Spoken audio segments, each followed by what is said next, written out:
welcome to another episode of the Donut Bag. How you doing? Thank you for listening. Hope you're doing well. In this episode, I talked to Shaun Malone about what's going on in fantasy football. I talked to Angria Trask and Jenny Lynn from the Just Win Ladies podcast about the Oakland Raiders. I talked to Stephanie Wilson and Danyel from BuffaloRumblings.com about the Buffalo Bills. And in our still as yet unnamed segment where we determine the best of something, I talked to Drew Zakmin from the One Headlight's 90s podcast and Mark Hagelauer about who was the best 90s TV character. So, I was also going to do a segment where I answered questions because I asked for questions this week and I got a lot of good questions, but that's going to have to wait because this one ran pretty long. Sorry about that. And I'm also exhausted because I've been talking for the last 3 hours. So anyway, to quote the Black Eyed Peas, let's get it started. Okay, my first guest is fantasy sports expert at Harlan Berg 33. He's on Twitter, also has a YouTube channel, Harlan Berg 33. Shaun Malone. Hey, how you doing? Good, Joe. How you doing today? Oh, pretty good. So, we're in the middle of fantasy football drafts. How many leagues do you participate in? I usually do about 3 or 4 a year. I do a Yahoo Public one, and I do a few with my friends. We've been doing it for about 20, 25 years with my friends. Oh, yeah? Do you get together, or...? Yeah, we have a big draft party. We rent out a cabin, and we have a party, have a bunch of food, have a bunch of people over. It's a yearly thing. My buddy comes in from California. We're mostly all local, but my one buddy comes in from California, spends the weekend. We make it a big deal. So it's a good time. Those are the best when you are in a league with people you know, and especially people you've done that with for years, and you could just tease each other, and you know each other's tendencies, and that's the most fun, especially when you could get together and just have a good time. Yeah, we've all been friends for, like I said, 20-some years, and unfortunately I got labeled as the guy not to trade with, but that is what it is, so. Oh, no. Why are you the guy not to trade with? Oh, I made a trade a couple years ago. I tried to make a trade back when Odell Beckham was a rookie, and Calvin Johnson was coming off of a toe injury, and I offered him to a friend of mine, and everybody was like, don't trade him, he's just a rookie, he's not going to do anything. Don't trade with Shaun, he's a terrible trader. Unfortunately, that worked out for me, though, because Odell proceeded to go off in the playoffs and won me a championship. But at the time, I was looking to trade him because I was like, hey, it's just a rookie. He's not going to do anything. But I get labeled as a bad trader. I tried to trade guys, try to offer my friends guys when they have players that get injured and might be out for a few weeks or whatever. That's when I team trades, and nobody wants to trade with me. So. Oh, boy. Yeah, but that's okay. It's a moniker that I'll live with. I don't mind. So. Yeah, there are tendencies in some people have get labeled bad to trade with because they think they basically are trying to fool you. It's like they want to trade their junk for your good players, and that's not how this works. You think you're trying to fool me. It's like, why would I do something like that? Or they think that their players are the greatest, and they would never consider trading their good players because they have such a high value of their players, high opinion. That's what it is for me. My friends they tend to hold on whoever they draft unless the guy goes on IR. So it's hard to trade. Like if you have somebody that is in the doghouse, say a running back, and he's losing carries to second string guy, and possibly I may have him. I'd be like, hey, look, this guy's got an uptick in carries. He's been, getting more of the carries as the weeks have gone on. Maybe we can work something out here. And everybody's like, nah, he's a scrub. I don't want him. Okay. So are you? I usually do about 3 or 4, but I can't help myself. I'm already in. I've already done 3. I have 2 more scheduled, and I'll probably be in a few more. Because I'm stupid. I shouldn't, and every year I say I get so this is too much, and yet I do it anyway because I just there's always like a last minute like, hey, I need one more team for this draft. Does anybody want to do it? And then I always fall for it. So Yeah, I've fallen for that several times. It's hard to do because for me, like I know I do baseball and hockey as well for fantasy sports. So as the football season's starting out, the playoffs is usually starting around that time in baseball. So I got to manage that one and the football. But yeah, I mean I do, like I said, 3 or 4 football and 2 or 3 baseball and 3 or 4 hockey. So I try to do it every year. You know, I do a decent amount, but I can't get into that many because I I forget who I have on what team and who I'm rooting for and who I'm rooting against. And it's tough. That's the thing. And you know, let's talk about what what does it take to win a in fantasy football. To sure, me, it is you have to constantly pay attention to your team, and to me, it's mostly about not necessarily the draft is extremely important and the most important, but right behind that, I think is like the waiver wire pickups in the league. What do you think? oh, absolutely, I agree. You have to watch the waiver wire because, like we were just saying earlier, you might have a guy, like I said, that's getting uptick in carries or getting more targets, and you want to be ahead of that because you want to get into that, and I'm sorry, you want to jump on that before the guy starts taking off. You know what I mean? So you got to watch that, and you got to manage your team. I mean, we have, I think there's 14, yeah, there's 14 teams in our friend league.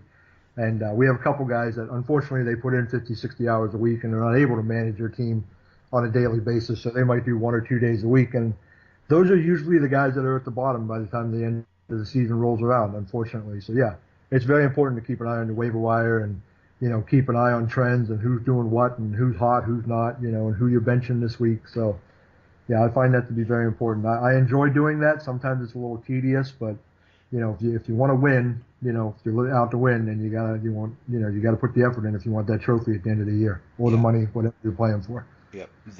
The nice thing about at least fantasy football is there is a structure. You have your games on Sunday and Monday, then Tuesday, I think I think nothing happens. You could just and then Mm. oh no, Tuesday you could put in your waiver wire claims. Wednesday you could see if Yeah, you get them. Then you could set your so at least there's some structure and you could have you could set some time. But fantasy baseball is some of them or most of them are like an everyday thing, and it just gets right. so time consuming. Yeah, baseball and hockey are every day, and like you said, it is time consuming. I try to limit it to maybe half hour, 45 minutes. Because again, it's there's so many players out there. There's so many guys that you can, you might get lucky, you might not, but there's so many options out there. It is hard to be on it consistently, 4 or 5 hours a day. But I try to devote at least an hour a day to it. It's for baseball and hockey anyway. So. Yep. Yep. Do you do any auction drafts, or is it just the traditional?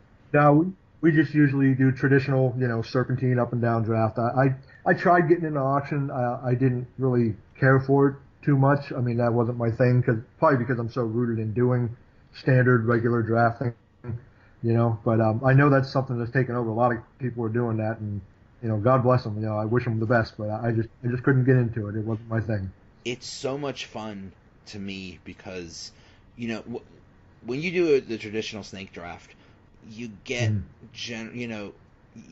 you get what you get. You get the players that are there's a range of players that are available to you at that whatever Right. particular round, and you get to pick from the best. But with auction, you get to have anybody. If Mhm. you really want Antonio Brown, you could spend to the moon and get him, and Yeah. it's just a whole different thing. And I used to do auction drafts uh, with a group of friends, and that gets really interesting because your friends, what players they really like and Right. will go crazy for and will bid anything for, and you try to use that against them. But then sometimes they use that against you, and it's like a game of Oh yeah. chicken, and you drive up the price for somebody don't necessarily want. So there's a whole other level of strategy to an auction draft.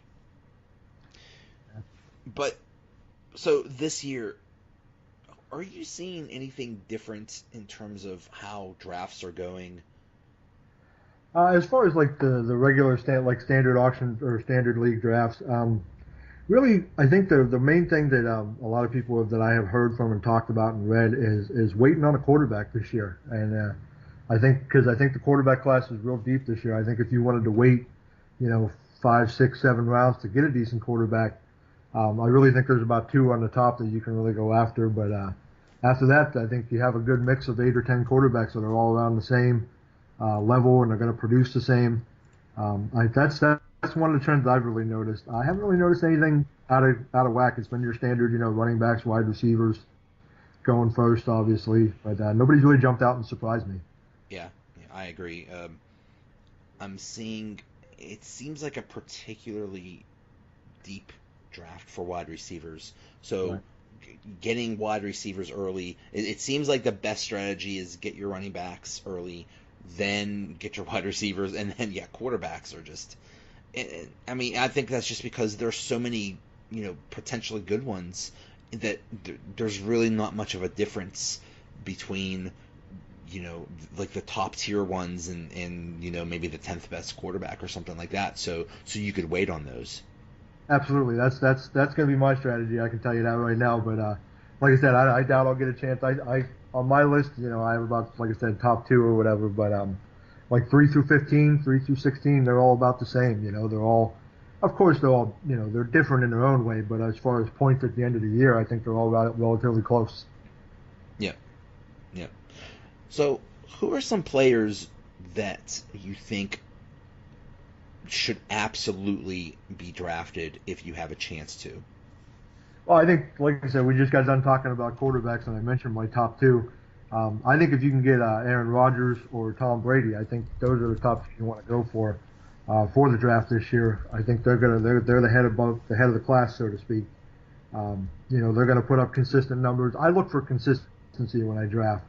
I try to avoid the flavors of the month, so to speak, and the guys that are trending upwards or whatever, because I can't get into that. I'd rather have a guy that I know is going to produce, that's going to put up points, barring injury and everything.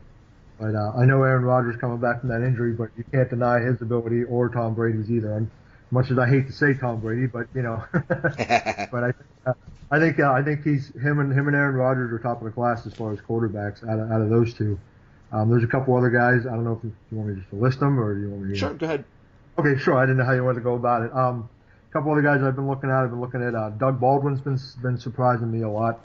I've been hearing good things about him. I guess based from what I've read, he's been a top 13 wide receiver for the last 3 years. The reason I've been keying on him, I'd like to get a share of him if I can. I think their defense is going to struggle a little bit this year. I think they're on the decline, so I think they're going to be more pass heavy as far as in Seattle. Another guy I've been looking at from local Joe Mixon from the Bengals. The reason I've read about him, I get when Jeremy Hill went injured last year, he got about 70% of the touches compared to Gio Bernard. And if you look at that to what the rest of the league has done, only Le'Veon Bell, Kareem Hunt, Todd Gurley, who else do they have? Melvin Gordon and LaShawn McCoy have gotten 70 touches in the last year. So I think he's got, volume equals production in my opinion. So I think he's one of the guys you want to target. And I do think that Trey Burton's going to do something. I know I just said to avoid the trending guys, but he's got potential, I think. And I think from what I've read, they're going to use him as more of a Travis Kelce type wide receiver. And I think he's going to produce there. And I know, I believe the last I read was Sheehan had been injured, so I think he's got a clear path to be in the number one tight end there in Chicago. And I think he's going to do good. So those are some of the players I've been targeting. Like I said, I've been trying to get a hold of them. One more that I have Todd Gurley would be my number one back. The only reason is because I know that it depends on whose draft board you're looking at. Some have Gurley as number one, some have Bell, some have David Johnson, some have Barkley. For me, I think it's Todd Gurley is the number one running back. I think, one, you have Barkley's a rookie, so there's no guarantee there. You have Johnson coming off of an injury. Who knows what's going to happen there? Le'Veon Bell, I think they're going to run him into the ground if it is his last year in Pittsburgh. So I don't know if his body can hold up as far as, he does miss a couple games every year. So